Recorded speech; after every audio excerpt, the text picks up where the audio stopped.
That was one tighter than the other. Cover them. Yeah, I gotcha. Make sure everything is pitch dark. All I'm gonna ask now from Julia is to just breathe normal in through the nose and out through the mouth. What's going on, guys? BodMechanic here, or in other words, Andreas Saltas. I'm a physical therapist, and thank you all very much for watching. Today we're gonna have a live case that we're gonna be going over. We're gonna be going over a volleyball player that recently got injured to the head and to her back, specifically low back to mid back. So I don't know if I'm gonna be able to help her 100%, but we will be doing some history taking, some assessments, and just to see how our brain-based approach can possibly help with her injuries and return back into her volleyball playing. All right, guys, now let's go into our live case. I'm gonna call out my very good friend that I know for so many years, Julia. Get over here. The beautiful Julia Dars. Recently just got injured playing volleyball, which she's become a phenomenal prodigy in volleyball playing. All I hear is volleyball to the point that it's sickening. So recently had an injury. The ball got hit to your head. Yeah, the twice. first time was my left side, Yeah. straight contact, and then the second time I already knew that left is no good anymore, so I turned right. Okay. And it hit my right side. Right side. The third time it was actually when I turned and it hit my head like straight in my The ball in my hit your head. glasses. Yes. Okay. My glasses fell down, so and it still was like a straight forward. I see. Did you get any bruising? No, on the actually, nose? no. No bruising. Okay. Any sensitivity to the skull when you're touching it at all? Honestly, I did not touch my skull after that happened, but couple days later, I felt that like headache. Ah, okay. You know, I was sensitive to light, and I had to wear glasses when I went to the gym. We played a lot, you know, under like 2 p.m. where the sun is like all the way up and super hot. So I see. Sensitivity to light and dizziness at all? no, not really. The last time when I actually think I was digging the ball and it was kind of like this movement. And I landed right like on my basically ribs on the sand, but it still like was an impact. So I felt a little bit of discomfort there, and right away, probably the same day after the tournament, it got locked right here, right? Ah, okay. Yeah. It felt almost like bone on bone, you know? It's like, and now since I'm touching it, I feel like this side is a little bit like maybe inflamed. I mean, you can tell me. So my neck actually got locked a little bit. Like this was very restricted. I remember driving, right? So I was backing up and I was like, oh, that's kind of all I can do. I did sit behind my laptop for almost like the entire day. 6:15, that's where I felt like I hit in the head, and it was just so like fast. Yeah. So I took a couple like pain meds, ibuprofen, Okay. but it did not go away. And I lasted like 6 hours, and I had to call my friend to drive me to emergency because it was pretty bad. I never had migraines, but people told me that this feels like a migraine. After the pain kind of got lower from like maybe 8 to maybe 6, you know, on the scale, I felt that in between my shoulder blades, I almost felt like a pinched nerve. I was walking like this because anything faster than just like this walk was pain shooting up all the way here to my head. There we go. I had the pulsing in my temples, and walking was not fun. Wait for that. Yeah. I sneezed, and I thought I'm gonna die right away because you're tensing, right? When you're sneezing, and it just, the entire body was like in pain. Okay. So Wednesday, I felt pretty much the same. Thursday, I felt better, so headache was almost gone, which I was like, yes, thank God. But the spine and all the pain in between my shoulder blades didn't go anywhere. And then I noticed, I'm like, well, I want to play volleyball. And I jumped. And I'm like, wow, that's no bueno. Okay. So pretty much still no headache, a little bit in the morning, like right here on the top? crown. Yeah. but no jumping. No jumping. Okay. This is kind of a classic sign of a concussion. Even though Julia did not pass out or got very dizzy when we normally have concussions, but you do not have to have a legit concussion to get concussion-like symptoms. The moment you get a concussion, even though you didn't pass out, very sensitive to light, number one. You might start hearing stuff like tinnitus, for example, Oh, so I like did sounds. hear like a ding.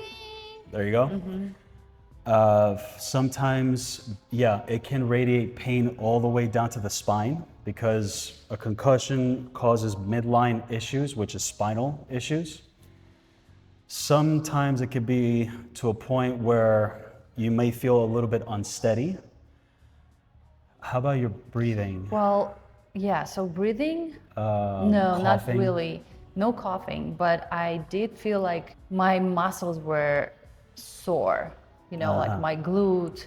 Right. Then all my joints all of a sudden started like weird wobbly sometimes. Like Wobbly. when I'm starting like walking, I'm like, ow, like it Yeah. feels like I haven't walked forever. Yeah, that unsteadiness. Yes, Very- and then I'm doing my mobility every time in the morning while brushing my teeth. I've noticed that like everything just started cracking. We've never had the cracking. Well, like a normal pop Yeah, here yeah, and there, it's yeah. fine. But like my knees all felt like I'm 80 years old and just falling apart. We got good enough information. I'm going with the recent injuries that she experienced, which was hits to the head, hyperextended spine, that her spine was probably not ready to do that, and her back muscles kind of seized up on her. Usually when it comes down to sensitivity to light, I like to play around with color lenses, which I unfortunately don't have with me right now. Color lenses, usually the big three, blue, red, and green. I'm gonna say that when I was driving to emergency, we stopped at the light and green was absolutely terrible. Like Terrible. red light was fine, but green was just piercing through my eyes. It was so bad. I'm like, ugh, turned off, even though I was in dark glasses. Green may be not so good for her, which is kind of interesting because green is by far the most calming color of everything, but not everybody responds to green. That's why I have to assess and reassess. But first, what I would like to do is, because she sustained head trauma, I like to do what we call a visual reset. Calm everything down. And what we're gonna do is just some basic movement assessments, see what hurts, what doesn't hurt, and then we're gonna reassess after visual reset, which is very easy to do, and I highly recommend you do this for those who look at computers all day, every day. You have to do this on an hourly basis, Old people. especially her. Old people, come on. Yeah, especially that. Is it the same as computer, laptop, or Absolutely. phone? Absolutely. Yeah, so Yeah, any type of you need that. any type of a screen stimulus, which Yeah. is the whole blue light. What about TV? Same? Same thing. Okay. This is highly recommended for computer users because we've seen 50 to 60% less blinking when we're looking at screens. Because when you're on your screen, especially computer, and you're typing an email, you're blinking a lot less. That dries the eyes and it stresses the nervous system. Hence why a lot of people have neck pain or migraines or that too, for head posture. Let's do a little movement assessment. Let's see range of motion, flexibility, pain levels, so we can see a before and after. All right, so we're gonna test out Julia's neck range of motion. Let's see side bending. That was one tighter than the other. Yeah, what's interesting, usually right side is tighter, but now this is the limitation. I feel like this is where it's pulling. Got it, okay. And let's check out rotations. Turn the head to the left, to the right. To the right is, yeah. There we I'm go. saying like this is like this, That's kind the of one, like right? falling out of the position, yeah. And so you guys see how her rotation to the right was the most problematic. So we got that down. And yeah, flexion, extension. Yeah, maybe like Extension. This just feels tight. in Got it, general, okay. Yeah. All right, so now we're gonna do trunk rotations. Let's see, to the left, okay. To the right, yeah, okay, that does it. So let's check out side bending of the trunk. Okay, So, tight. This is better. yeah, and I also see that her range of motion is a lot further to the right. Her left not so much because her right side is pulling too Yeah. much. So far, we're seeing a lot of right-sided issues: the neck, the mid-back, the lower back. Daddy issues. Daddy issues? Yeah, sure. You know the saying, like, it's left side is your mom, right side is your dad. Never heard of that, but I'm going to use that. That's in spiritual world. Okay. Now let's check forward bending and extending. Okay. How about Extending? extending? How far you want me to extend? I've as comfortably as you can go. Oh, comfortable, okay. I mean, it's tight right here. So we got a little general idea of her range of motion. So now let's do a little bit of visual reset just to calm her nervous system down. So the first thing I need you to do is we're gonna do a 5-second massage of the eyes on the rims. So you're gonna 2-3 fingers on the ridges of the bone. I have very big nails. See if you can do it this way. Okay, good. All right. So 5 seconds on the bottom part. All right, so let's do about 5 seconds there. So she's basically now massaging the orbitals. So basically where the eyes enter in the socket. So she's going on the ridges of the sockets. And now I want you to go to the sides. Good. Okay, ladies, if you have big nails, you're in trouble. I'll do it for her, but she's got really big nails. So I'm gonna go to the VIP sides. treatment. Just a little bit of gentle massage. Be careful with my makeup. Yeah. Can't ruin the makeup here. And now we're gonna go to the very top, right there. I usually use my thumbs for this one. Doesn't need a lot of pressure, very gentle, very relaxing. And now we're gonna go on the insides where the tear ducts are, right there. So I usually do about 5, maybe 10 seconds each position. And now I want you to make your hands like cups. You're gonna cross them and cover your eyes. Don't touch, don't press your eyes. Just cover them. Yeah, I gotcha. Make sure everything is pitch dark. No light should be coming in. So this second version is called palming. Basically, no light should be able to pass through her hands or through her eyes. For those who have a very increased sympathetic nervous system, the fight or flight, even if they have their eyes closed and with their hands covering the eyes, they still see a lot of flashing going on around. So I tend to keep them there until it slowly starts to become pitch black. So right now everything is dark, black. Yeah, I don't right? have any No lightning. thunderbolt. Okay. I do have like a And- red lines in there. Keep your eyes closed, drop the hands down. Now the third part is rapid blinking for 5 seconds. So very fast blinking, 5 seconds. Rapid blinking is what I like to do to start lubricating the eyes from all the dryness. And the final one, and my favorite one, is gentle eye pressure of the eyeballs back, no more than the weight of a penny.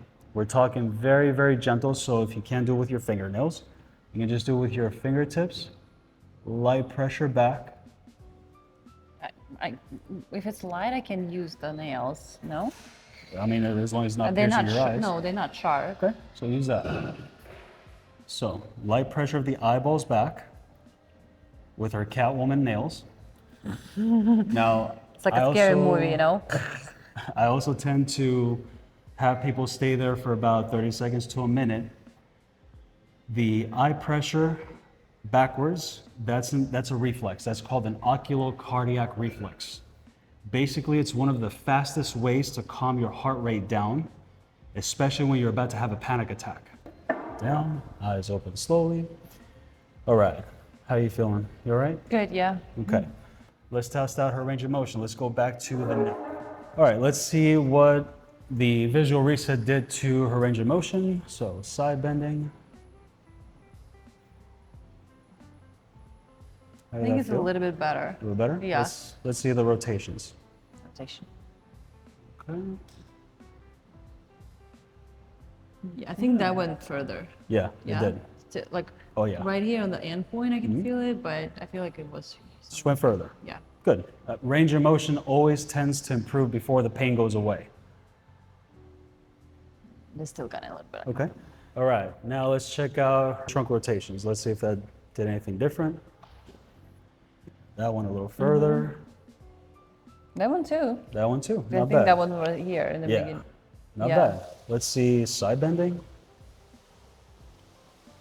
There may still be some pain, tightness, but range of motion still got better. So far we see some improvements. Yeah, forward bending. That one's still good. Kind of Yeah, those the are pretty same, yeah. okay. So at least we see some type of general relaxation with our visual reset. Now, because she did mention it hurt when it sneezed or sometimes breathing was a little bit off. So what I'm gonna do now is I'm gonna change gears. I'm gonna do a little rib mobility test to see maybe her right side or maybe her left side is a little stuck when she's breathing.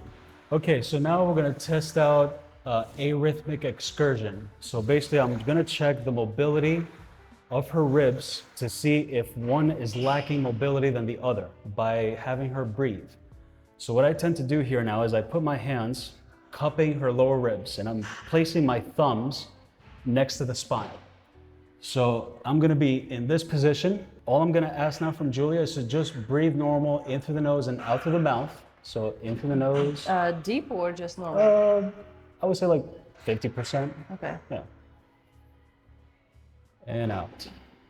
So I'm just looking for symmetry of movement. Okay, so what I'm seeing now here is that her right side is actually moving more than her left. Yeah, I felt that too. You felt that too, right? Normally I would expect that the right side might be more limited than the left, but not in her case. And this definitely tends to happen. So now I'm gonna focus on the side that has the least movement, which is her left side. So now we're gonna do what we call a lateral opener of her left side. We're gonna open everything up on her entire left side. Then I'm gonna recheck her arrhythmic excursion, and then I'm gonna do reassessments of her pain and her range of motion. Okay, so now we're gonna be doing the lateral opener on her left side. So Julie's gonna hold on to the wall with her right hand. As you guys can see, she has her left foot plantar flexed and inverted. So she's basically kind of feeling like a little stretch on the outside of her ankle. And she has her left hand palm facing down, but also the fingers raised up. And she's just gonna reach fully overhead, imagining that she's trying to stretch the entire fascia all the way down to her left side. First, I'm gonna start off with stair-step breathing, which means segments. So I'm gonna have my hands in the front and in the back, and I'm gonna tell Julia, take 3 deep inhales, not forceful, to try and fill up this whole left lower side. Breathe in through the nose. Feel the air getting down to your hip and out through the mouth. Good. Breathe it in. I wanna make sure that she's feeling a full 360 movement, back, side, and front.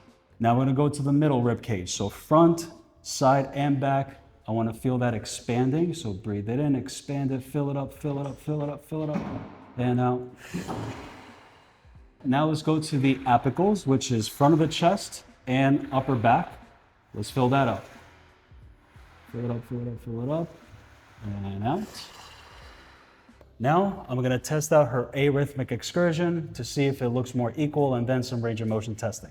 All right, now let's test out her arrhythmic excursion. Again, hands on lower ribs, thumbs close to the spine, and just have her breathe again. Breathe in, and out, and again. Now they're a lot more symmetrical in movement. Yeah. Let's see what that did now to her range of motion and pain. Okay, so now let's check out again, neck range of motion, side bending. Let's see if that made a difference. Let's see rotations, if that did anything. Rotation got better. Very good. How about your head extension? That one looks better. Yeah, that's better. Very, very Less good. So tightness. that definitely helped with extension. And just to let you know, guys, that lateral openers, frontal openers as well, they usually deep inhalation practice, like lateral openers, helps mostly with extension stuff. And that's exactly where her pain is, on the spinal erectors. So I'm not gonna have her focus on exhalation, like blowing out the air, but more of inhaling, so she can feel better in extension. That's why her neck range of motion improved in extension. Now let's check the spine. Let's do our trunk rotations. Still good on that one. Yeah, a little bit further. Yeah. Right. Let's see the side bending now. Curious about this one. This Little one pulling is, there? yeah. We don't need to do the rest. So Okay. far, lateral openers did something specifically to her neck, but not so much on her lumbar or thoracic spine, which is totally fine.